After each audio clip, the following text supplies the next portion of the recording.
ᱦᱟᱲᱟ ᱥᱮᱞᱮᱫ ᱡᱚᱦᱟᱨ ᱤᱧ ᱥᱟᱨᱱᱟ ᱫᱷᱚᱨᱚᱢ ᱜᱩᱨᱩ ᱪᱮᱞᱟ ᱠᱟᱹᱱᱟᱹᱧ ᱩᱯᱨᱩᱢ ᱛᱤᱧ ᱫᱚ ᱥᱩᱥᱤᱞ ᱢᱩᱨᱢᱩ ᱢᱟ ᱮᱸᱜᱟᱧ ᱠᱚ ᱟᱯᱩᱧ ᱠᱚ ᱱᱚᱣᱟ ᱥᱟᱨᱱᱟ ᱫᱷᱚᱨᱚᱢ ᱥᱟᱨ ᱠᱟᱹᱯᱤ ᱤᱭᱩᱴᱩᱵ ᱪᱮᱱᱮᱞ ᱨᱮᱧ ᱢᱮᱱᱮᱫ ᱛᱮᱦᱮᱧ ᱫᱚ 1977 ᱥᱟᱞ ᱞᱮᱠᱟᱛᱮ ᱢᱟᱦᱟᱢᱟᱹᱦᱤᱛ ᱞᱮᱠᱟᱛᱮ ᱫᱚ ᱛᱮᱦᱮᱧ ᱫᱚ ᱦᱩᱭᱩᱜ ᱠᱟᱱᱟ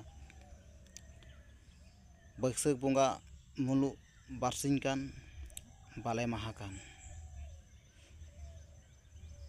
2025 ᱢᱟ ᱮᱸᱜᱟᱧ ᱠᱚ ᱟᱯᱩᱧ ᱠᱚ ᱱᱚᱣᱟ ᱧᱮᱞ ᱛᱟᱵᱚᱱ ᱯᱮ गुरु गमके पंडित रघुनाथ मुर्मू से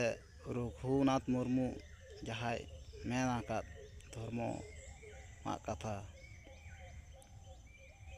ओना पिलचू तकिना कथा ओना हितल रे पुष्टो पुष्टि ऑल आकाद अब खेरवाल वंशो पिलचू गाना कना बोन और अब जहाँ पिलचू तकिन जहाँ जहो ना सागुन लेदा किन ना सार तेके सागुन नाम लेद खातिर अब दो पिलचू गाड़ा गेलबा गोटांग पारिसान मानवा दो सारना धरम कना बोन अब दो धरम ग्रंथ दो हितल कान सारना धरम हितले माराम बुरु हिरले गुरु गमके हितले आकान सारना या हितले गे हितल दो हित रित ओना बन पांजाय मा इन गे नवाñ प्रचारेत मा एंगाñ को आपुñ को जहाँ करे एतम को ने सामांग पाचे लेनखान एन सोजे सामटा सोजे तबन पे आबो धर्म मेनाया उनी दो बाय नेलोआय मेनखान उनिया दो सिंह बंगा रे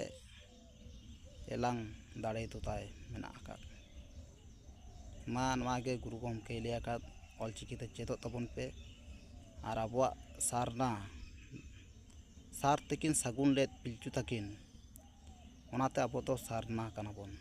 धरम दो सार तकिन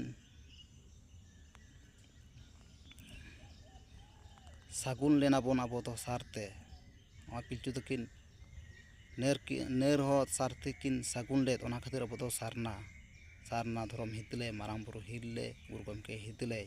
इन प्रचार मा एंगाñ को आपुñ को जहाँ करे एतम को ने सामांग पे चलेनखान नेल सोजे सामटा सोजे तबन पे अब धरम ग्रंथ दो हितल कान